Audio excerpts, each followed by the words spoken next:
ఇప్పుడే మిత్రులు మాట్లాడినప్పుడు కొన్ని విషయాలు చెప్పారు.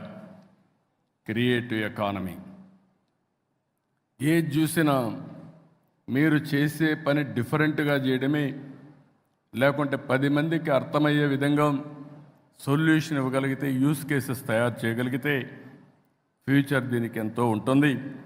ఇది చూసినప్పుడు నాకు అనిపించింది, మొన్ననే క్రియేటివ్ ఎకానమీలో 2 సిటీస్ని క్రియేట్ చేస్తున్నారు. ఒకటి బాంబేలో, రెండోది అమరావతిలో. అమరావతి క్రియేటివ్ ఎకానమీ ఒక చిరునామాగా ఉంటుంది. ఈరోజు హైదరాబాద్ ఉంది. హైదరాబాద్ని మీరు చూస్తే one of the most liveable city. ఈరోజు ఆలోచించింది కాదు, 1995లో 95 నుంచి 2000 వరకు బ్లూ ప్రింట్ తయారు చేసి ఎక్కడెక్కడ ఏమి రావాలి, ఔటర్ రింగ్ రోడ్ కానీ, ఎయిర్పోర్ట్ కానీ, హైటెక్ సిటీ కానీ, జినాం వ్యాలీ కానీ, ఇలాంటివన్నీ కూడా, ఇన్సూరెన్స్ ఫైనాన్స్ సిటీ కానీ, గచ్చిబౌలి స్పోర్ట్స్ సిటీ కానీ అన్ని ప్లాన్ చేశాం. దానివల్ల ఈరోజు మీరు చూస్తే బెస్ట్ లివబుల్ సిటీగా ఉంది. ఇంకొకటి, జీవితంలో కొంతమంది కొన్ని అవకాశాలు వస్తాయి. భగవంతుడు ఆ అవకాశం నాకు ఇచ్చాడు మీ అందరి ఆశీర్వాదాలతో. అదే ఒకప్పుడు హైదరాబాద్, ఇంకొక సిటీని తెలుగు జాతికి అందించే అవకాశం అమరావతి అని చెప్పి కూడా నేను మీకు తెలియజేస్తున్నా. భారతదేశంలోనే కాదు, ప్రపంచంలోనే ఏ టాప్ సిటీస్ ఇండియాని చూస్తే 1 and 2గా అమరావతి, హైదరాబాద్ ఉంటాయని చెప్పి కూడా మీ అందరికీ చేస్తున్నా. అది తెలుగువారి శక్తి, అది ఉండాలని చెప్పి నేను మనస్ఫూర్తిగా ఆకాంక్షిస్తున్నా. ఇలాంటివి చూసినప్పుడు మళ్ళీ ఒకసారి మీ అందరిని నేను కోరేది, ఏది చేయాలన్నా విశ్వసనీయత కావాలి. ఓసారి మనం అనుకుంటాం, ఈరోజు మనం చేసే పని ప్రజలు నమ్ముతున్నారా, దీనివల్ల లాభం ఉంటుందని ఆలోచిస్తాం. కానీ ఒక వ్యక్తికి కానీ, ఒక నాయకుడికి కానీ, ఒక మీడియాకి కానీ, లేకుంటే ఒక ఎన్జిఓకి కానీ విశ్వసనీయత ఉండాల్సిన అవసరం ఉంది. ముఖ్యంగా మనం చూస్తే స్వాతంత్ర ఉద్యమం, పత్రికలు, జర్నలిస్టే కీలకమైన పాత్ర పోషించారు. ఆ తర్వాత రాను రాను పోటీ ప్రపంచంలో మనం చూస్తే విలువలు పడిపోయే పరిస్థితి వస్తూ ఉంది. ఇటీవల సోషల్ మీడియా మామూలుగా లేదు. మామూలుగా ఎంత లాభాలు ఉన్నాయో అంత నష్టాలు కూడా ఉన్నాయి. కొంతమంది సోషల్ మీడియాని ఒక వేదికగా తీసుకుని క్యారెక్టర్ అసాసినేషన్కి కానీ, రాంగ్ న్యూస్ని ప్రొజెక్ట్ చేయడానికి కూడా ఇష్టానుసారంగా ప్రవర్తించే పరిస్థితి వస్తున్నారు. దీన్ని నేను పూర్తిగా వ్యతిరేకిస్తున్నానని చెప్పను కానీ, కంట్రోల్ చేయాలని చెప్పను కానీ నియంత్రణ అవసరం.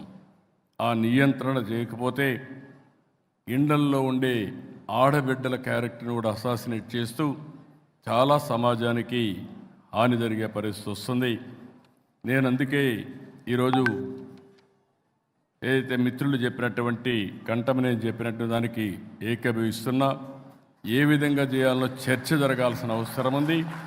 చర్చ జరిగిన తర్వాత అటు గవర్నమెంట్ ఆఫ్ ఇండియా కానీ, ఇటు రాష్ట్ర ప్రభుత్వాలు కానీ అందరం కూడా ఆలోచించి ఏ విధంగా రైట్ మీడియాని ఏ విధంగా ప్రోత్సహించాలి, లేకపోతే ఎంటర్టైన్మెంట్ క్రియేటివిటీకి ఏమాత్రం అడ్డంకి లేకుండా ఏ విధంగా చేయాలి. అదే సమయంలో క్యారెక్టర్ అసాసినేషన్ కానీ, కొంతమంది కొన్ని దుర్మార్గమైన ఆలోచనలు చేసినప్పుడు వాళ్ళని ఎట్లా కంట్రోల్ చేయాల్సిన అవసరం, బాధ్యత మనందరిపైన ఉందని చెప్పి కూడా నేను మీకు తెలియజేసుకుంటూ, ఫైనల్గా రవిశంకర్ గారిని మరొకసారి మనస్ఫూర్తిగా అభినందిస్తున్న. Wonderful work. మీరు అన్నట్టు చాలాసార్లు మీతో కలిసి డయాస్ పంచుకోవాలనుకున్నాను కానీ నాకు టైం దొరకకుండా రాలేకపోయాను. ఈరోజు మీతో కలిసి మీరు చేసిన పనులు నేను చూశాను. చాలా ధైర్యంగా, ఓసారి ఎక్కడా నిర్మోహమాటం లేకుండా చాలా ధైర్యంగా పోరాడుతున్నాడు. అమరావతి పైన కూడా ఒక సినిమా తీసిన ఏకైక వ్యక్తి కంటమనేని. చాలామంది భయపడే రోజులు, అలాంటి రోజుల్లో న్యాయం, ధర్మం, అమరావతికి అన్యాయం జరిగిందనే ఉద్దేశంతో ఒక సినిమా కూడా తీసి కడాన దానికి సెన్సార్షిప్ అడ్డంకులు పెడితే యూట్యూబ్లో రిలీజ్ చేసిన వ్యక్తి కంటమనేనని చెప్పి కూడా నేను మీకు తెలియజేస్తున్నా.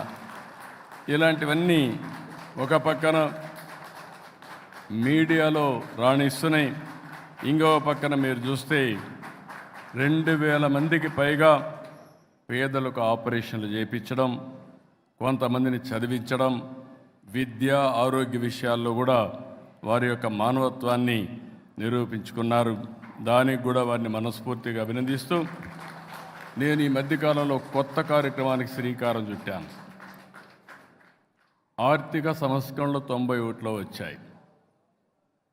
అక్కడి నుంచి సంపద సృష్టించడం P3 ద్వారా, అంటే ప్రభుత్వం ప్రైవేట్ భాగస్వామ్యంతో సంపద సృష్టిస్తున్నాం. ఒక రోడ్లు కానీ, ఒక ఎయిర్పోర్ట్లు కానీ, లేకపోతే పవర్ కానీ, టెలికాం కానీ అన్నీ ప్రైవేట్ సెక్టర్లో వచ్చే పరిస్థితి వచ్చింది. నేను ఇప్పుడు కొంతమంది దీనివల్ల జస్టిస్ గారు ఇక్కడే ఉన్నారు, రమణ గారికి అనుభవం ఉంది, సుదీర్ఘంగా న్యాయస్థానంలో పనిచేశారు, కడానం సుప్రీంకోర్టు న్యాయమూర్తిగా ప్రధాన న్యాయమూర్తిగా పనిచేసి రిటైర్ అయ్యారు. ఈరోజు దేశంలో మీరు చూస్తే ఆర్థిక అసమానతలు పెరిగిపోతున్నాయి, అంతా బిలినియర్స్ అయిపోతున్నారు. లేనివాడు 100 రూపాయలు కూడా పర్ డే ఆదాయం వచ్చే పరిస్థితి లేదు.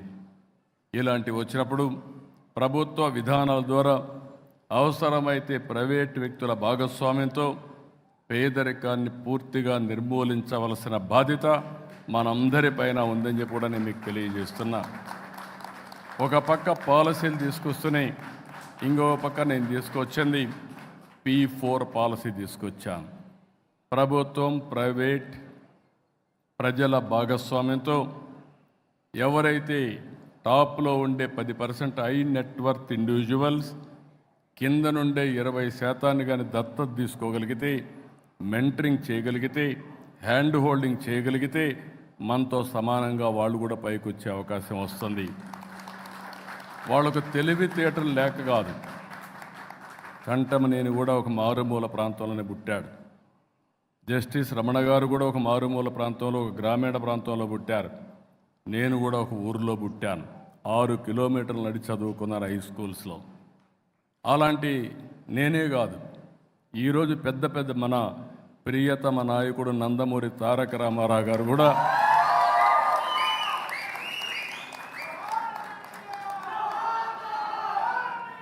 ఆయన చరిత్ర మనం చూస్తే ఒక మామూలు కుటుంబంలో పుట్టి అచంచలమైన ఆత్మవిశ్వాసంతో అనునిత్యం పనిచేశారు. ఆయన ఎదుగుదల కూడా చాలామంది సహకరించారు. ఈరోజు చరిత్ర ఒక్కసారి తిరిగేసుకుంటే మళ్ళీ ఎన్టీ రామారావు గారిని లేకపోతే ఆయనతో పోల్చుకోవాలంటే మళ్ళీ ఎన్టీ రామారావు గారే తిరిగి పుట్టాలి తప్ప వేరే వాళ్ళకు సాధ్యం కాదు.